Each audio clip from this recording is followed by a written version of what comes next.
Thank you for joining my presentation on obstructive sleep apnea and cardiovascular disease, the oxidative stress connection.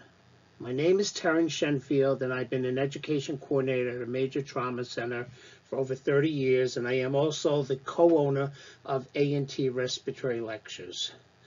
When you think about obstructive sleep apnea, you really don't put together the oxidative stress connection with it. And especially the fact that obstructive sleep apnea leads to cardiovascular disease. At the end of this presentation, you're going to know all about the connection between the two and ways to remedy it. Today's objectives will speak to describing the role of obstructive sleep apnea in heart disease, describe the role of oxidative stress in inflammation and heart disease, describe the role of oxidative stress in metabolic syndrome and diabetes, describe the role of nasal CPAP in reducing oxidative stress, and describe the role of nasal CPAP in improving heart disease. You really never think about the use of nasal CPAP to reducing oxidative stress, but if you manage the oxidative stress that is caused by obstructive sleep apnea, you will manage the disease much better. So at the end of this presentation, you're going to know a lot more about this. So I wanted to give you a little background of obstructive sleep apnea and oxidative stress, commonly known as free radicals. Obstructive sleep apnea is a frequent disease mainly impacting obese patients, and the major one causes repetitive collapse of the upper airways during sleep. The increased morbidity and mortality of OSA is mainly thought to be a consequence of the adverse effects of cardiovascular disease. So OSA and cardiovascular disease goes hand in hand. In this context, oxidative stress induced by nocturnal intermittent hypoxia has been identified to play a major role in this process. They've done some biomarker studies with OSA patients, and they find that they have excessive reactive oxygen species in their blood. And this is caused by leukocytes. It's also, they've noticed, reduced plasma levels of nitrite and nitrates, which is an antioxidant. They also show increased levels of lipid perioxidation, which shows that there is less antioxidants in the blood, and reduce antioxidant capacity. So all of these things tie into the fact that when you have OSA, you're likely going to develop into heart disease, and the underlying cause of heart disease is oxidative stress or free radicals. So as we go on further, I just wanted to give you this basic background of why it happens. So here is a listing of diseases by percentage that are associated with obstructive sleep apnea. And I just wanted to go over some of the titles: hypertension, atrial fibrillation, pacemakers, diabetes, congestive heart failure, obesity, drug-resistant hypertension, nighttime heart attacks. So the topic of this particular presentation is the connection between OSA and heart disease and oxidative stress. Just looking at this table right in front of you, it's really quite clear that the biggest problem is heart disease in different cases. Even diabetes. Diabetes is linked to heart disease. Obesity is linked to heart disease. So all of these cases all represent that the end product of obstructive sleep apnea, with its impact on free radicals, is that you're going to develop some form of heart disease that could potentially kill you. In simple terms, obstructive sleep apnea occurs when tissue in the throat and the back of the mouth collapse the airway, and then you cannot move air in and out of the airway. That is the basic cause. Now let me just show you. Normally, in normal breathing, let me just make this a bigger. In normal breathing, which is here on the left, and then obstructive breathing on the right, You have air moving through the nose, you have air moving through the mouth, and it works its way right into the airway because you have no obstruction. But with sleep apnea and OSA, tissue around the airway, around the neck and the back of the mouth, collapses on the airway. So when you breathe in through your nose and you breathe in through your mouth, you still got the driving force to breathe, but air never makes its way into the airway. The problem with that is because this occurs many times during the need, because eventually you will breathe and then you'll gasp for air. They call that intermittent and recurrent pauses in breathing with intermittent hypoxia. This is the basic cause of obstructive sleep apnea, and this is also the starting point for a reactive airway disease. Public health and safety in the United States is threatened by the increasing prevalence of OSA patients. They guesstimate there's about 25 million adults in the United States who have some form of sleep apnea or obstructive sleep disease. They also feel that these are risk factors for type 2 diabetes, heart disease, high blood pressure, stroke, depression, and there's a whole list of other modalities going along with that. Also, they believe that 26% of all adults between the ages of 30 and 70 have sleep apnea. So this is becoming a universal problem here in the United States, and they believe the number one cause is the obesity. They believe that as we become a bigger and bigger country, and I'm not just talking about our population, as we become bigger and bigger, OSA cases are increasing. OSA cases are directly linked to heart disease. Heart disease is directly linked to reactive species and oxidative stress. I want to briefly describe a couple of terms that we're going to be using as we move along, and one of them is your AHI and the other one is your apnea patterns. AHI stands for Apnea Hypopnea Index. Apnea is an absence of breathing. Hypopnea is a very, very shallow breath that it's very hard to sort of quantify. So they use these two different terms in sleep medicine, and you should be aware. First, let's go over the apnea patterns. In regard to the apnea patterns, you have what is known as an obstructive pattern, you have a mixed pattern, and you have a central pattern. On the bottom, you have your respiratory drive right here. So notice in an obstructive sleep apnea, the patient breathes up and down, up and down, up and down, up and down, up and down, up and down, and then the airflow is open at one time, then it goes flat. There's no more airflow. Why is there no airflow? Because you have obstruction. So the patient continually is to breathe. The diaphragm is pulling down, pulling down, pulling down, but no air is moving because of obstruction. The difference with a mixed, let's talk about central first. Central apnea means that the patient's respiratory drive stops. So they breathe, breathe, breathe, then the diaphragm doesn't move anymore, and obviously at that point you'll get no airflow. So you could see how the patient's diaphragm is moving, moving, moving, then it stops, and then you get no airflow above, and then the patient continues to breathe. Then finally we have what is a mixed, which is a combination of both, where the patient breathes, breathes, stops, and then continues, but they have some form of obstructive apnea too. So even though the diaphragm is moving, they have obstruction.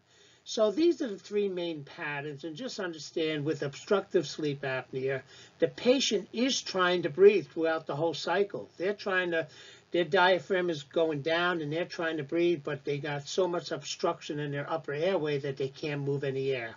In regard to the Apnea Hypopnea Index, AHI, this is a term used to determine the severity of your OSA.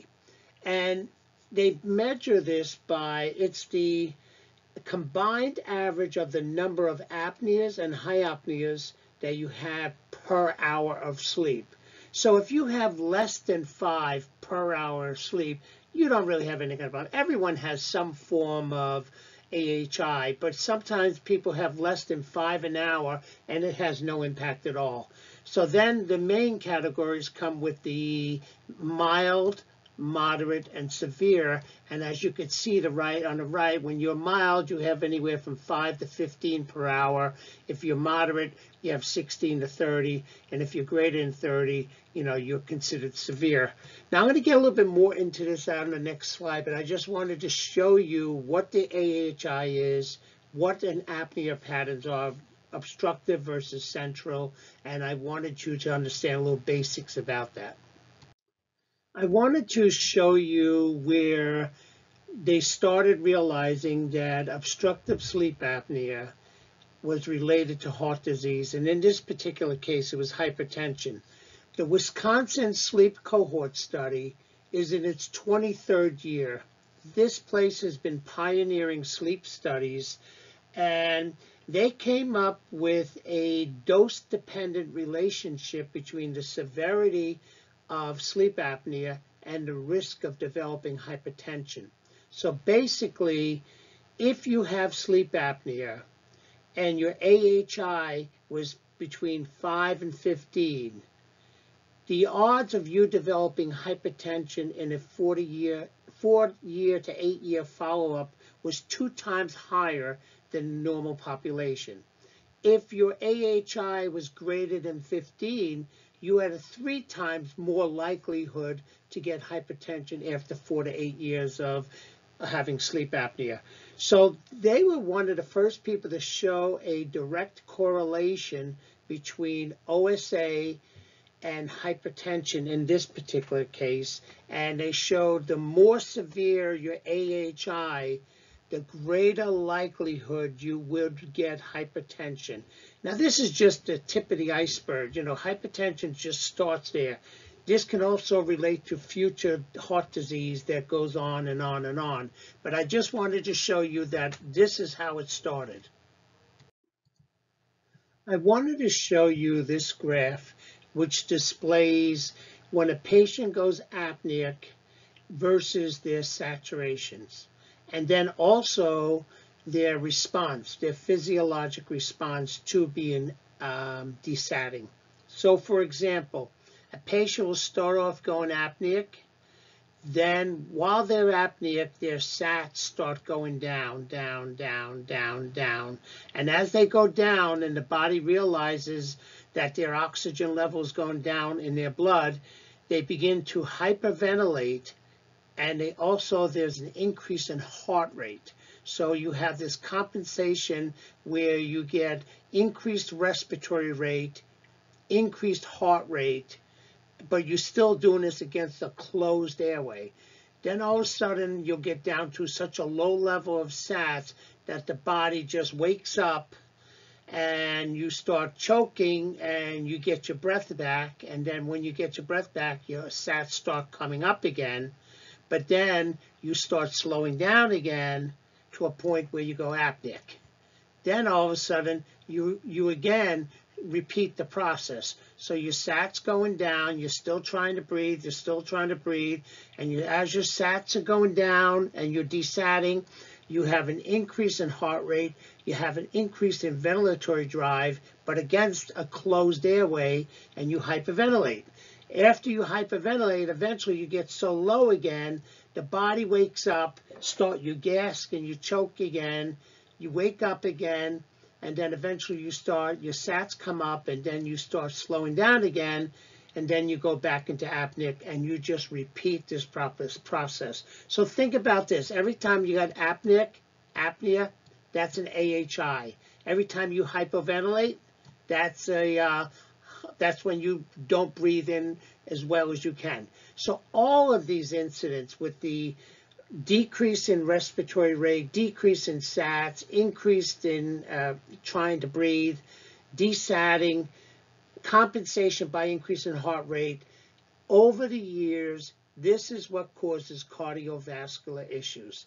Now, this is telling you why it happens, but it doesn't get into the biological portion of that, which has a lot to do with free radicals and oxidative stress, which we're going to get to. But can you imagine someone with an AHI of 15 or 20, and this thing happens every hour.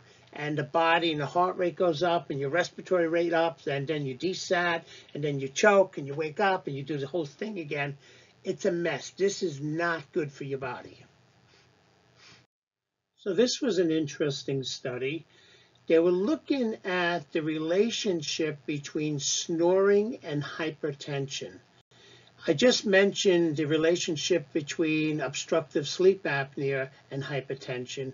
So what do you think? Do you think there's a relationship between snoring and OSA?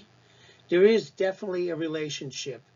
Studies have shown that people who snore really loud have potential to go into OSA.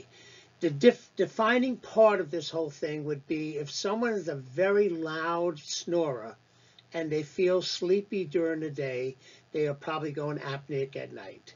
But if someone is a loud snorer or a mild snorer, they probably will, and they're not tired during the day, they probably don't have very mild OSA. But they did this study where they looked at snoring and hypertension, and they call this the Nurse Health Study.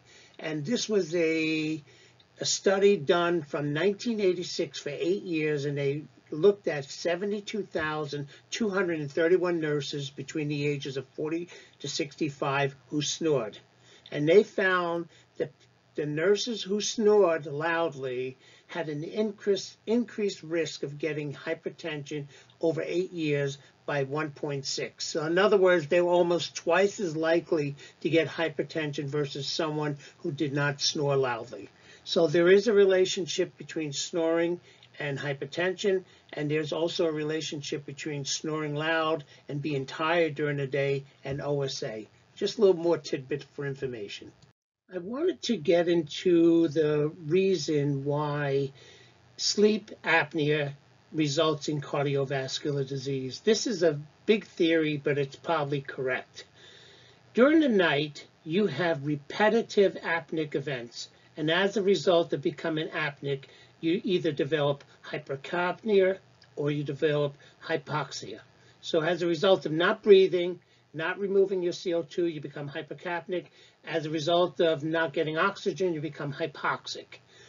Both of those responses react on the chemoreflexes of the lung, which actually triggers the sympathetic nervous activity. So what happens is, because you're hypoxic, because you're hypercapnic, it triggers a sympathetic response, the fight or flight response, and what's the result of that is increase in blood pressure. That's a natural physiologic response to this.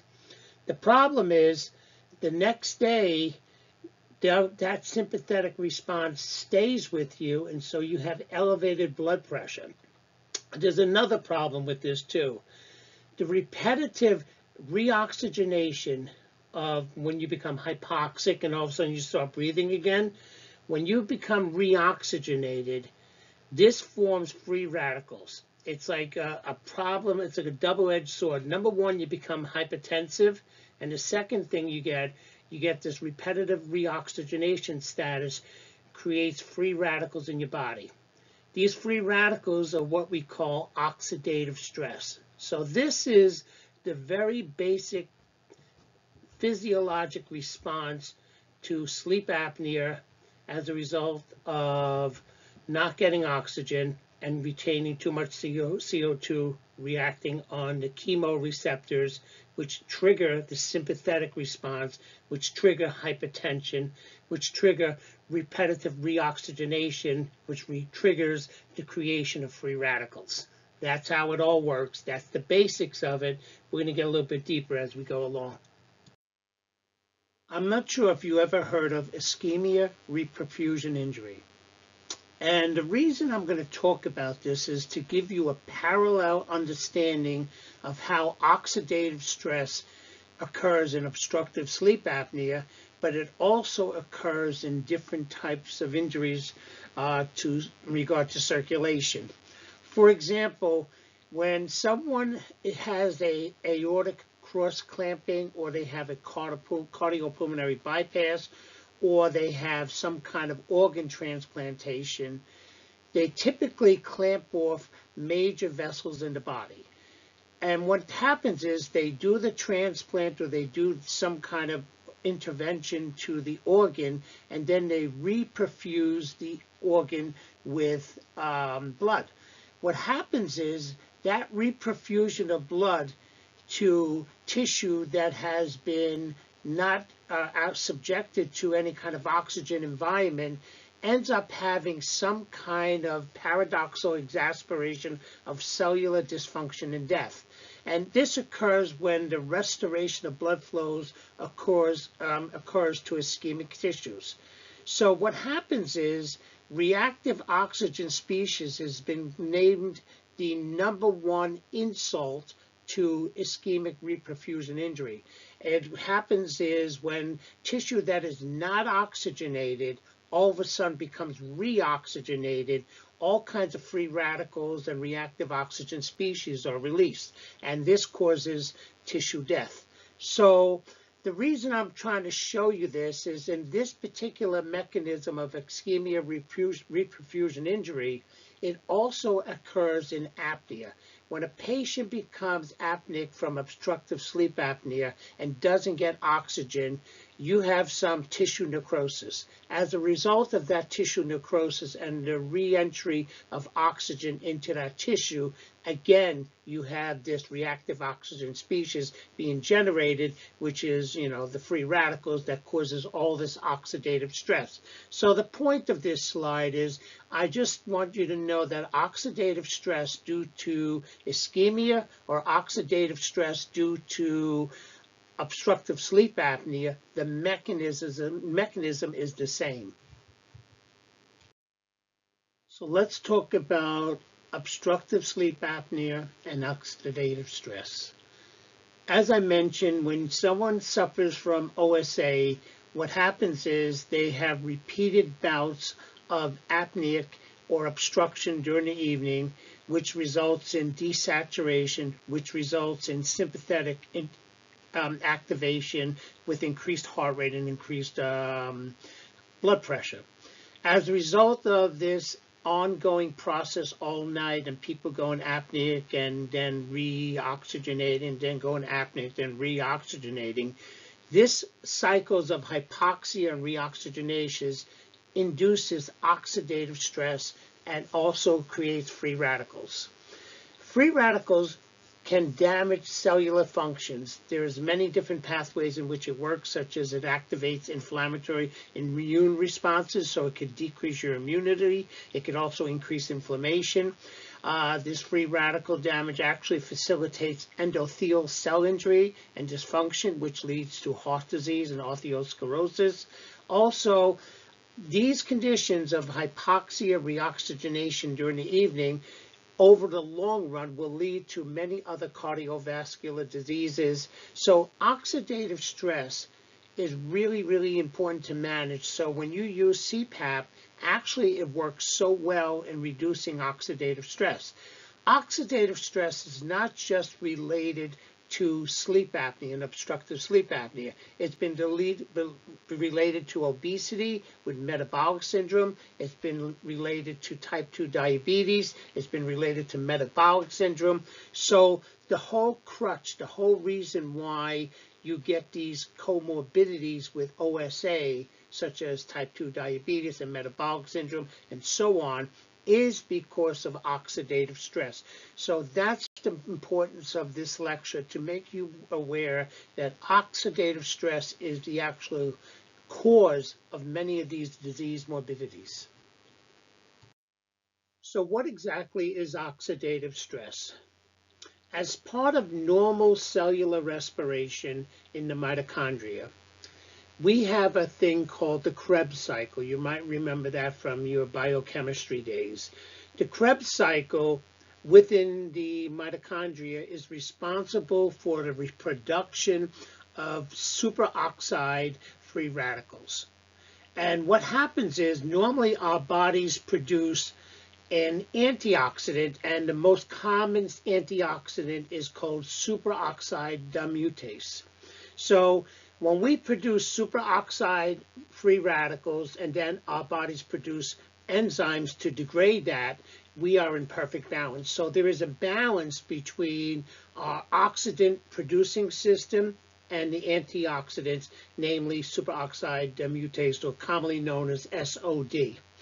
So what happens is normal free radicals are actually helpful to the body when they're under control. So if you do small amounts of free radical production, this actually is very important in physiologic signaling in the body. It actually helps cells communicate with each other.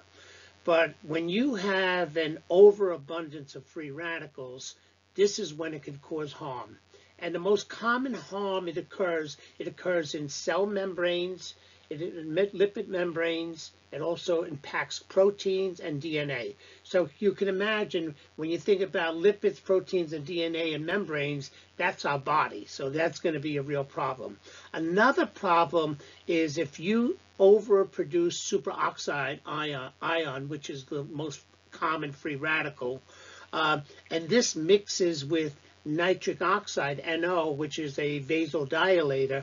This promotes the formation of what is known as a peroxynitrite, and this actually has been shown to create endothelial injury. It also been shown to create vascular inflammation and atherosclerosis.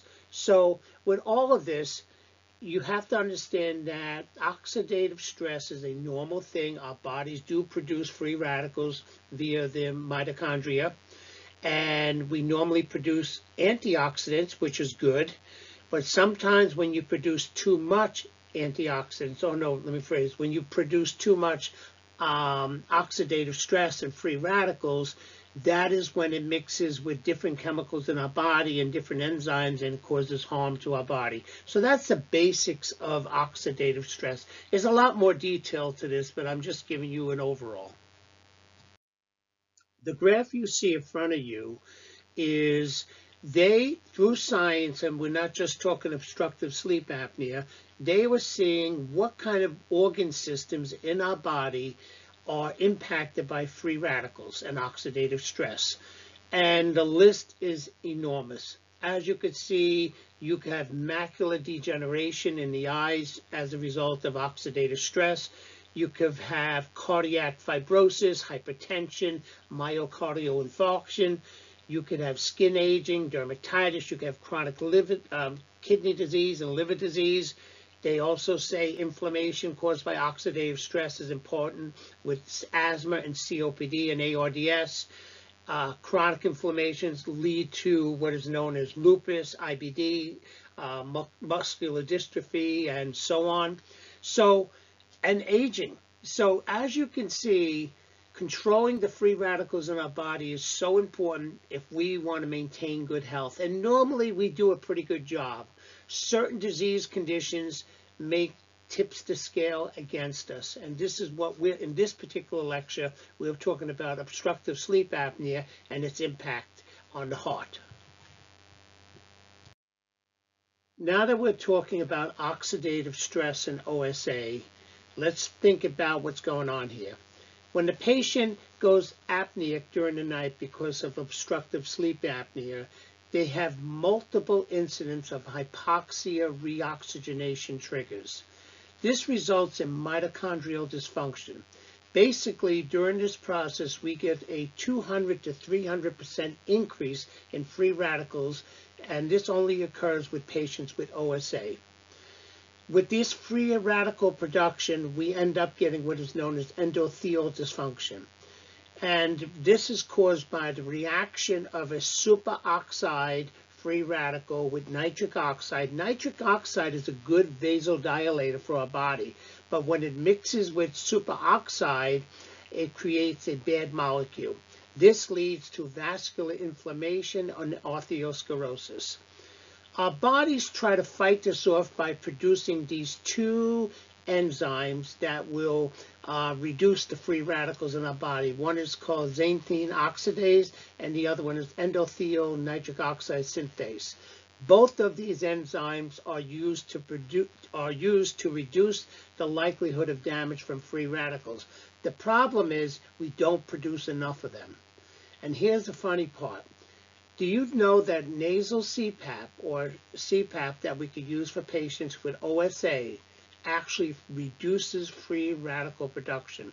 They have done tests with patients who are on CPAP devices during the night, and then they did some blood work on them, and actually this reduces free radical production. Why? Because it reduces the hypoxia reoxygenation process. So CPAP, besides just making you feel a little bit better during the day and more awake, actually prevents oxidative stress.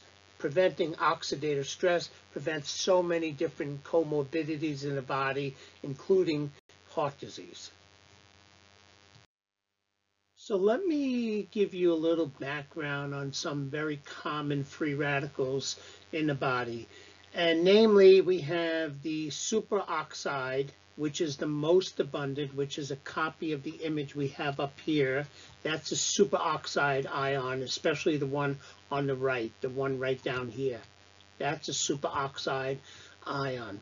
Then we have hydrogen peroxide, and then we have what is known as a hydroxyl radical. These three radicals can wreak havoc in the body if they're overly produced. On the bottom, we have a normal oxygen molecule, and a normal oxygen molecule will have one electron in the first shell, another electron here, and then it'll have 6 more electrons on the outer shell. So it's basically 2 on the inner shell and 6 on the outer shell. What happens when an oxygen molecule becomes a free radical, one of these electrons right here are stripped away. So it's taken away from the oxygen. Another word for that is called it's being reduced. And it's being reduced, and then what is done happens is it creates this free radical. Most abundantly is a superoxide free radical, which has this molecular shape here on the right, which I just showed you before. So that's the basics of it. We're not going to go too much into the chemistry of this, but what happens is an electron from the outer shell is removed, the oxygen molecule becomes unstable, and it wants to bind with another oxygen, and the most common thing that happens, we get this superoxide, which is a free radical, which can wreak some havoc on the body. And all of this is produced under the terms of OSA and other conditions. There's a direct relationship between obesity and OSA. Obesity is one of the major risk factors for cardiovascular disease. Of the OSA patients, typically anywhere from 60 to 90% of them are obese. And the problem is, the more the patient gains weight, the more it impacts the severity of OSA. Some of the common reasons why obesity impacts OSA are as follows. Basically, fat is deposited around the upper airway. Also, there's reduced tracheal traction. And then sometimes the airway is basically gets misshaped and misaligned. And then fat deposits around the upper airway muscles. For all these reasons, this leads into OSA. And then when you have OSA and you have obesity, a lot of times you end up getting insulin resistance, and you get all these other comorbidities. So obesity and OSA have a direct relationship with each other, and if the patient loses weight, the risk of OSA markedly decreases. So you have to keep on top of that. So I thought I'd give you a term you may not have heard about, and it's called Syndrome Z. And basically, they came up with this term to describe the interaction between certain conditions and OSA. For example, they notice that most patients who have OSA, obstructive sleep apnea, also have some form of hypertension, they have some form of central obesity, insulin resistance, or metabolic syndrome. So basically what they did is they called the collaboration of all these comorbidities with OSA as Syndrome Z. So, so now you know. That was my whole point here. I just wanted you to describe what Syndrome Z is, and it's basically an interaction of all those listed above. As mentioned in the previous slide, when a patient has obstructive sleep apnea and they have obesity and they have metabolic syndrome, this is labeled Syndrome Z. So the point with obesity and metabolic syndrome and OSA is that there's tremendous amount of oxidative stress which correlates with body mass index. So if your BMI is high, your oxidative stress levels are high. So basically, they've done some blood tests with patients who are obese, and they found that they have systemic oxidative stress markers within the blood test that were really high. The patients who are most at risk have a BMI greater than 30, and also they found that fat accumulation was closely related with markers of systemic oxidative stress. So the point here is that as people get heavier and overweight and their BMI gets higher and they happen to have some form of metabolic syndrome and they happen to have OSA, the oxidative stress levels in their body skyrockets. And this is really a bad thing for these patients. So obviously, CPAP, but diet also helps with these population.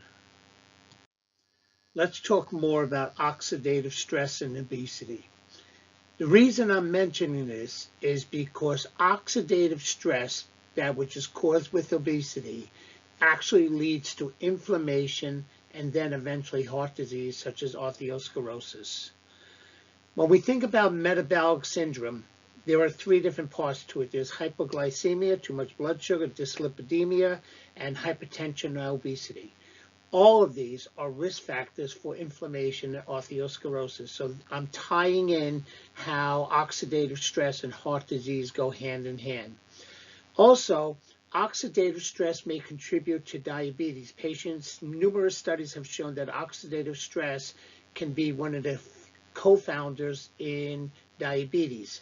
Basically, oxidative stress impairs glucose uptake in the muscle and fat cells. Also, it decreases insulin secretion from pancreatic beta cells. So all of these things lead to inflammation.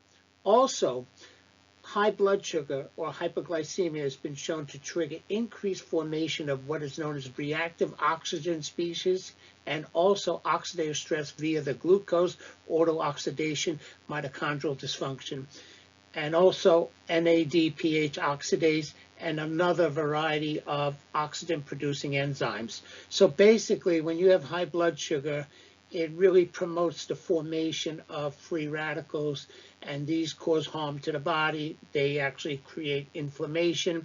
Inflammation leads to atherosclerosis. So the point is, there's a lot of evidence out there showing that oxidative stress is the underlying reason for heart disease, OSA, and so many other disorders. Let's talk about diabetes and oxidative stress. I want to further this conversation. High blood sugar or hyperglycemia has been shown to increase the formation of free radicals and oxidative stress. Obviously, you know that oxidative stress leads to inflammation and then eventually heart disease.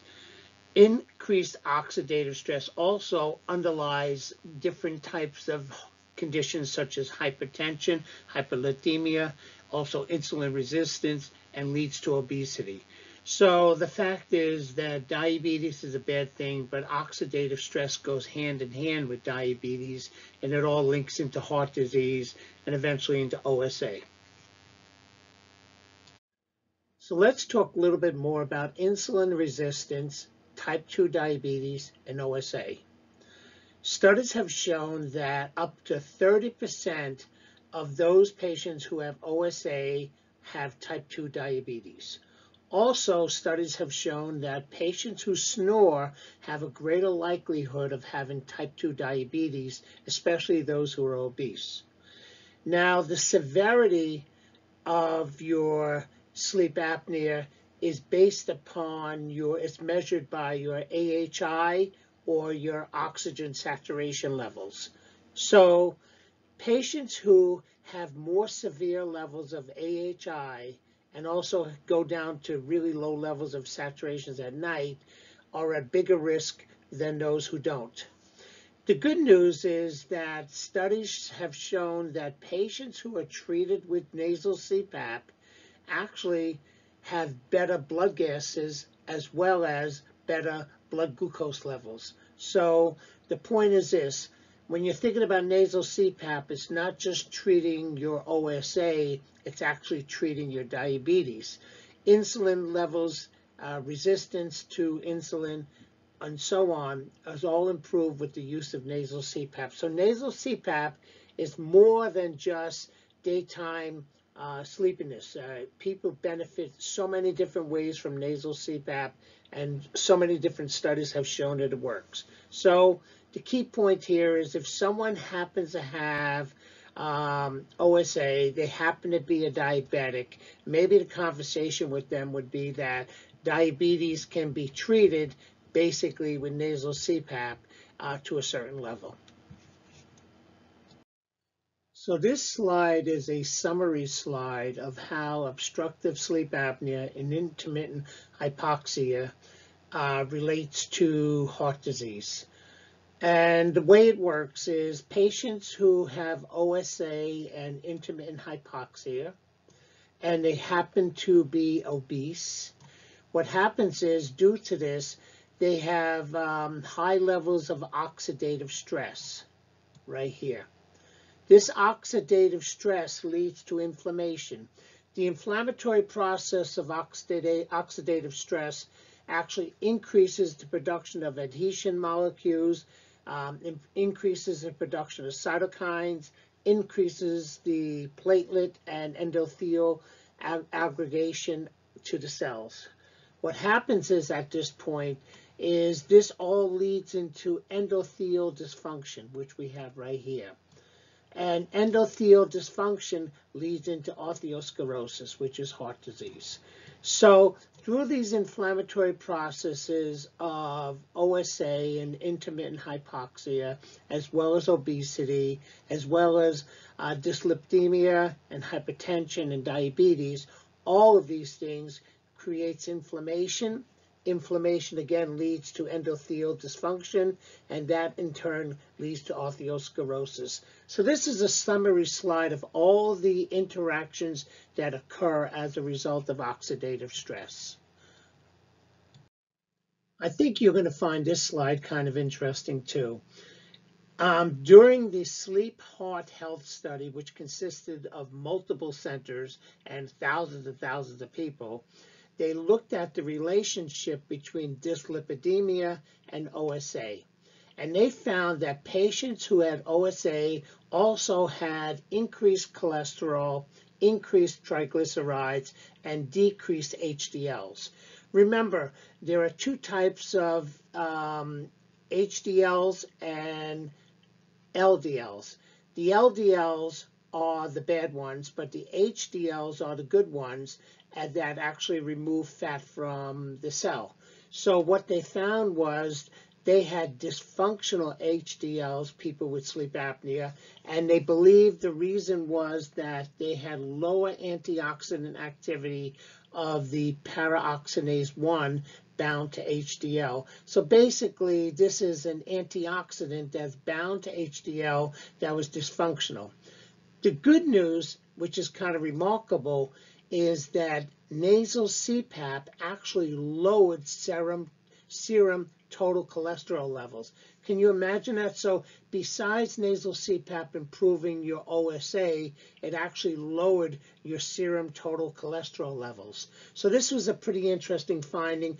So it goes to show you how obstructive sleep apnea and oxidative stress and metabolic syndrome, especially in relationships to glucose and lipidemia, all are interrelated with each other, and how nasal CPAP actually work very well at lowering cholesterol levels, never mind improving your OSA. So as you can see from the previous slide, there are definite relationship between cardiovascular morbidity and sleep apnea. The association between sleep apnea and heart disease is overwhelming.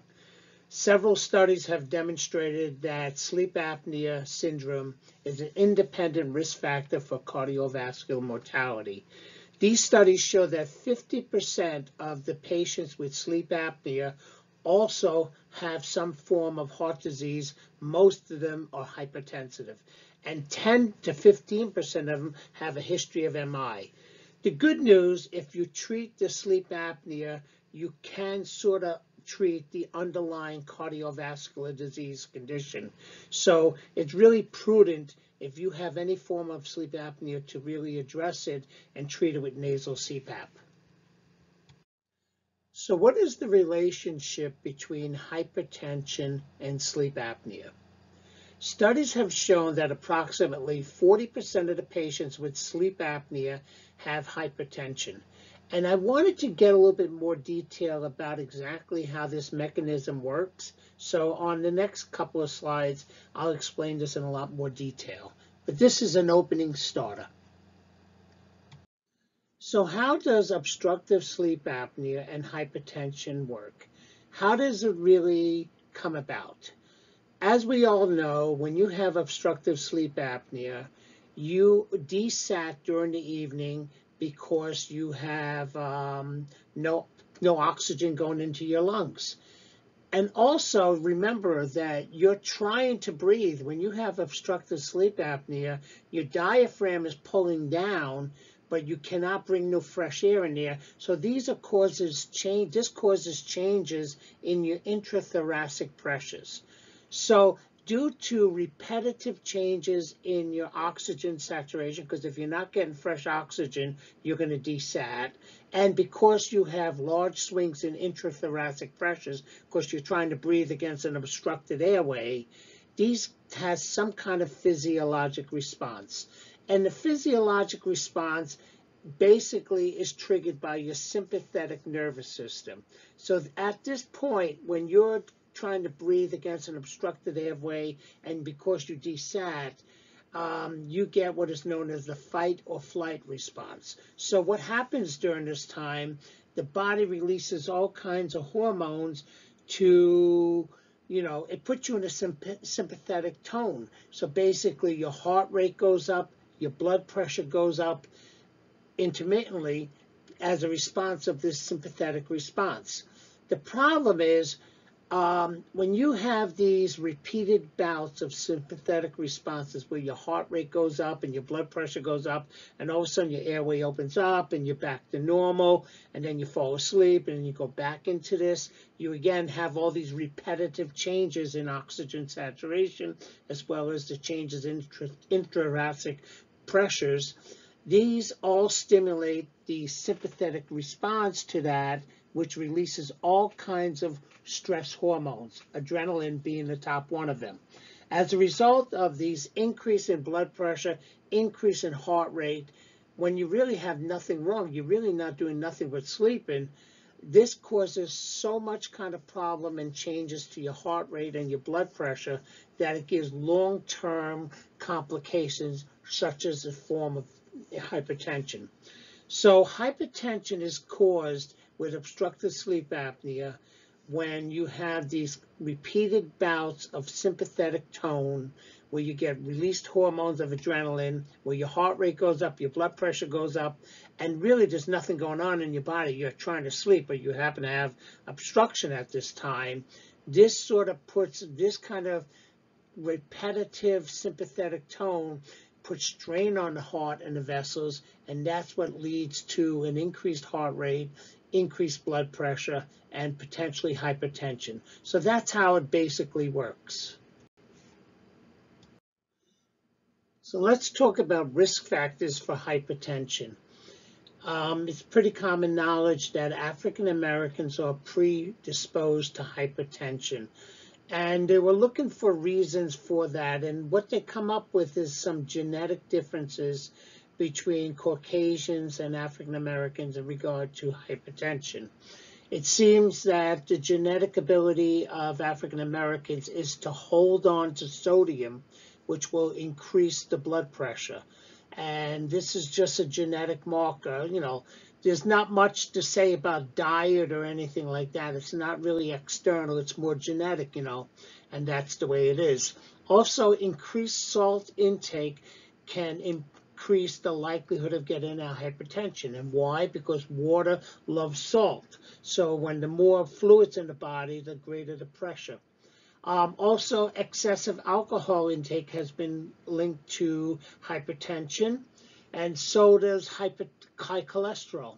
High cholesterol has been associated with hypertension due to the fact that it clogs the arteries. So, for example, when you have fat deposits and cholesterol deposits on arterial walls, what happens is when the heart beats, it's breathing against higher pressures. So again, that causes hypertension. Also, hypertension can come in the fact that many people have different types of personalities. For example, how someone reacts to a certain condition is different. If someone cuts you off, there are some people that will flip out. If you cut them off on the road, they're going to be yelling and screaming, chase you down. And trust me, at the same time, their blood pressure is going to go through the roof.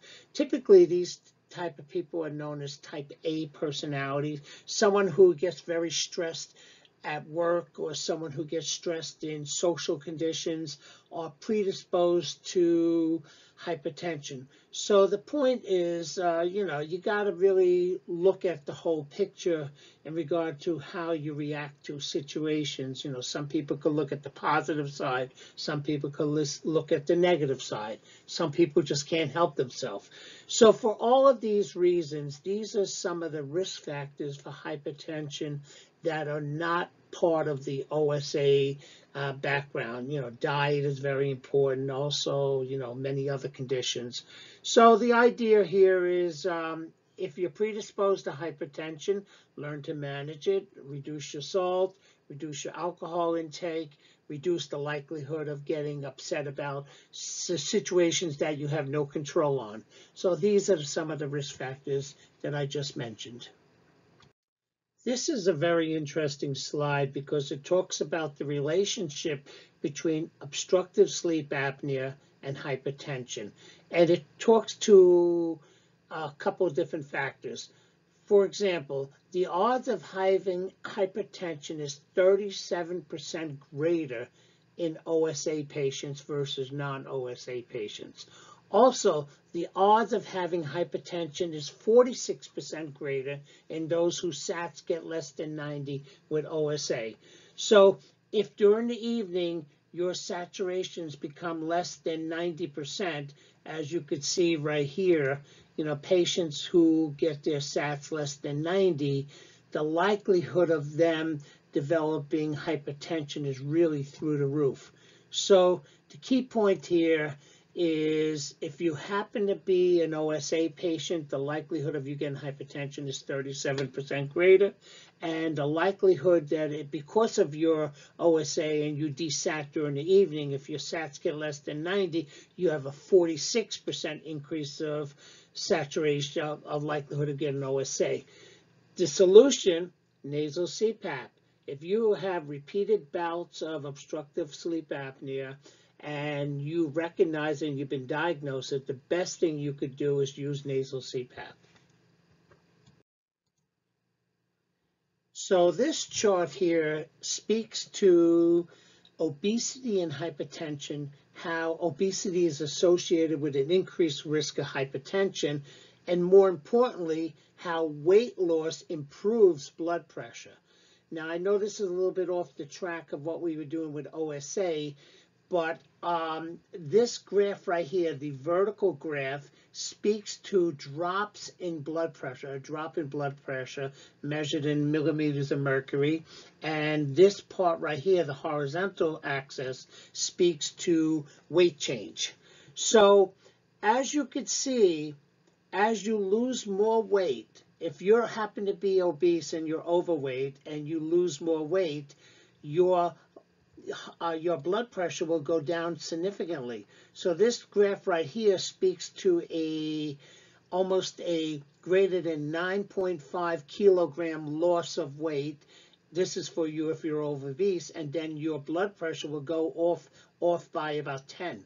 So the point here is that the more weight you lose, the greater drop you will have in blood pressure, especially if you're hypertensive. Also, as I mentioned before, if you happen to be an obstructive sleep apnea patient and you're obese with hypotensive, using nasal CPAP will do the same thing.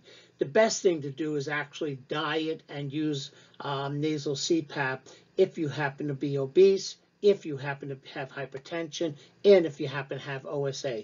So this is a little chart that shows the relationship between weight loss and hypertension and what kind of result you could be looking for. I have some concluding remarks. In this presentation, I spoke about the relationship between oxidative stress, inflammation, and OSA.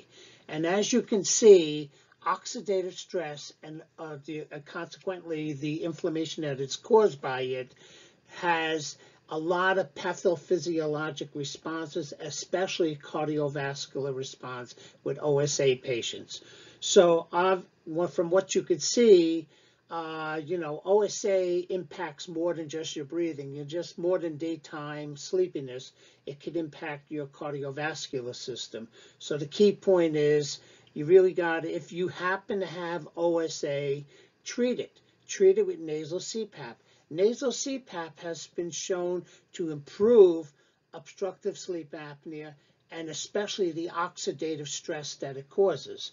I wanted you to learn more about OSA and especially in relationship to oxidative stress and how oxidative stress is the underlying pathological mechanism for so many different morbidities in the body.